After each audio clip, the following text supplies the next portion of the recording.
2024 लोकसभा चुनाव में बीजेपी को कड़ी टक्कर देने के लिए 26 विपक्षी दलों ने एक मंच पर आने का मन बना लिया। 18 जुलाई को बेंगलुरु में लंबे मंथन के बाद इन दलों ने अपने गठबंधन का नाम इंडिया रखा है। इंडिया से मतलब Indian national development inclusive alliance से है।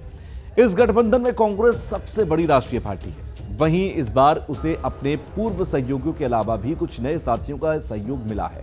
आपको बता दें कि साल 2004 में कांग्रेस पार्टी के नेतृत्व में यूपीए यानी कि यूनाइटेड प्रोग्रेसिव अलायंस नाम से एक गठबंधन बना था। इस गठबंधन ने कांग्रेस के मनमोहन सिंह के नेतृत्व में 10 साल तक केंद्र में सरकार चलाई थी। लेकिन अब यूपीए खत्म हो गया है और आज हम यूपीए के टूटने और इंडिया के बनने की इनसाइड स्टोरी आपको बताएंगे। नमस्कार, मेरा नाम है तुषार कौशिक और आप देख रहे हैं न्यूज नेशन एक्सप्लेनर। साल 1999 में हुए लोकसभा चुनाव में बीजेपी ने नेशनल डेमोक्रेटिक अलायंस नाम से गठबंधन की सरकार बनाई। यह सरकार अक्टूबर महीने में अपने 5 साल पूरे करने वाली थी, लेकिन इंडिया शाइनिंग के नारे पर भरोसा करने वाला एनडीए का कुनबा 6 महीने पहले ही लोकसभा चुनाव करवाने को तैयार हो गया। अप्रैल मई महीने में लोकसभा के लिए वोटिंग होती है और इंडिया शाइनिंग का गुब्बारा फूट जाता है। चुनावों में अटल बिहारी वाजपेयी के नेतृत्व वाली एनडीए सत्ता से बाहर हो जाती है। इन चुनावों में बीजेपी को सिर्फ 138 सीटें मिली थी, जबकि कांग्रेस पार्टी उससे सिर्फ 7 सीटें ज्यादा ला पाती है। कांग्रेस लोकसभा में 145 सीटों के साथ सबसे बड़ी पार्टी बन जाती है। वहीं करीब 60 सीटें जीतकर लेफ्ट का कुनबा किंग मेकर की भूमिका में उभरता है। इन चुनावों में समाजवादी पार्टी 36, बीएसपी 19 और लालू यादव की आरजेडी 24 सीटें लेकर आती है।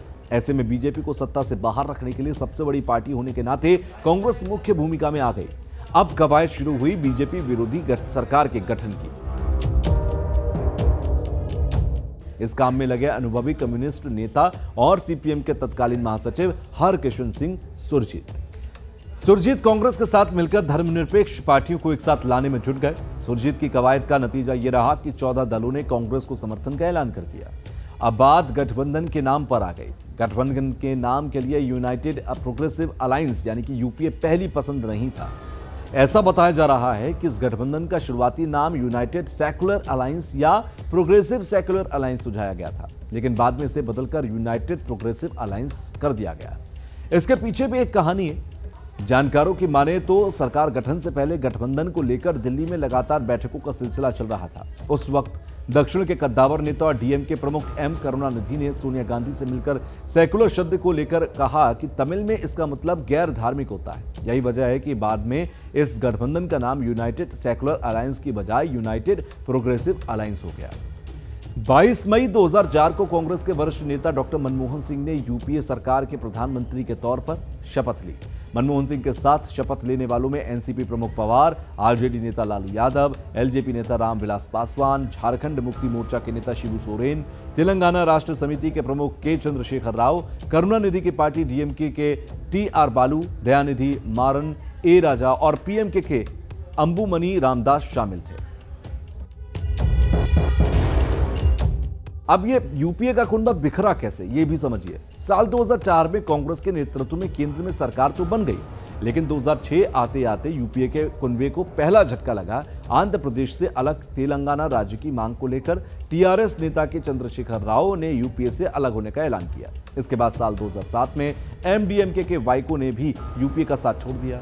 लेकिन इस सरकार को सबसे बड़ा झटका साल 2008 में लगा।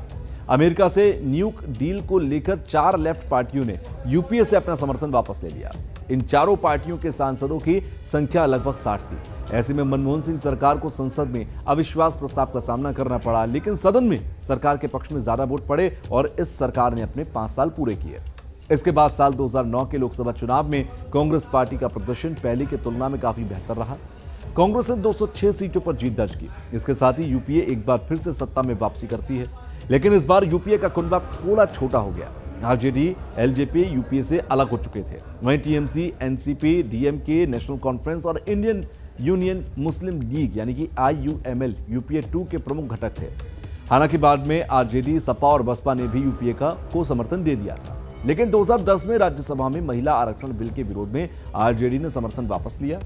साल 2012 आते आते 2 बड़ी पार्टी टीएमसी और डीएमके भी यूपीए से अलग हो गई। इसी साल कई और छोटी पार्टियां यूपीए से अलग हो चुकी थी। नतीजा यह हुआ कि साल 2014 के लोकसभा चुनावों में कांग्रेस का सफाया हो गया।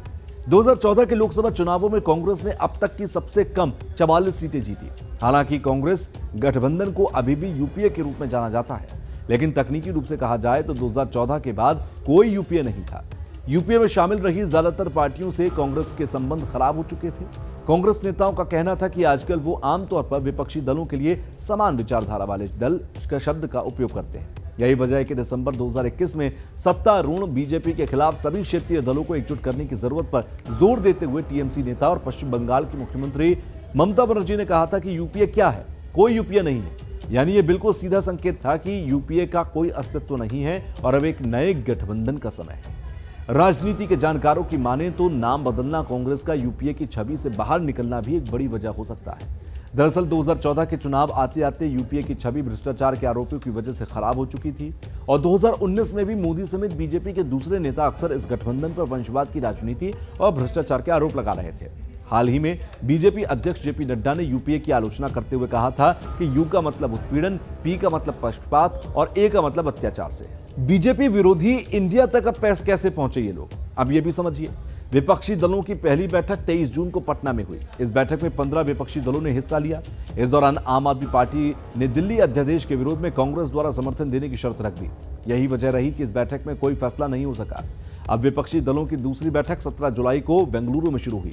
इस बार इसमें शामिल होने वाले दलों की संख्या 26 थी। बताया गया कि गठबंधन के लिए इंडिया नाम का सुझाव सबसे पहले कांग्रेस नेता राहुल गांधी ने दिया था।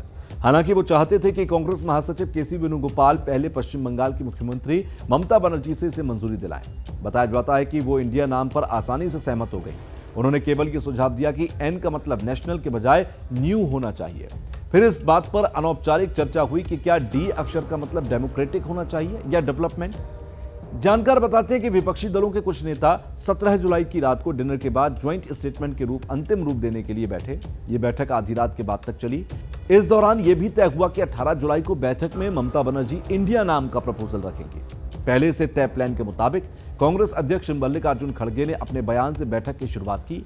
इसके बाद टीएमसी प्रमुख ममता ने विपक्षी गठबंधन के लिए इंडिया नाम का प्रस्ताव दिया। बिहार के मुख्यमंत्री और जेडीयू प्रमुख नीतीश कुमार ने पूछा कि किसी राजनीतिक गठबंधन का नाम इंडिया कैसे रखा जा सकता है। वामपंथी नेता सीताराम येचुरी, डी राजा और जी देवराजन ने भी इस नाम पर हैरानी जताई। गठबंधन का नाम तय करने के लिए सबसे ज्यादा जोर टीएमसी और कांग्रेस का था। दोनों ही पार्टियां चाहती थी कि बैठक में नाम गठबंधन का जो है उस पर मोहर लग जाए। लास्ट में बोलते हुए राहुल ने पूरे जोर के साथ इंडिया नाम का समर्थन किया। उनका तर्क था कि विपक्ष आसानी से इंडिया बनाम एनडीए का नैरेटिव बना सकता है। साथ ही लोगों को बताया जा सकता है कि नरेंद्र मोदी इंडिया के खिलाफ हैं और जो लोग बीजेपी के खिलाफ हैं वो इंडिया के साथ हैं। बैठक में कांग्रेस नेता खड़गे और राहुल दोनों ने कहा कि 2024 में इस गठबंधन की जीत की स्थिति में कांग्रेस को प्रधानमंत्री पद की महत्वाकांक्षा नहीं है। जानकार बताते हैं कि पटना में विपक्षी दलों की पहली मीटिंग के बाद काफी असमंजस की स्थिति थी। ऐसे में बेंगलुरु की बैठक में गठबंधन का नाम तय हो जाना बड़ा अचीवमेंट है। अब देखना होगा कि यह गठबंधन कैसे 2024 के लिए सीटों का बंटवारा करता है और कैसे बीजेपी और एनडीए को टक्कर देता है। Team news nation.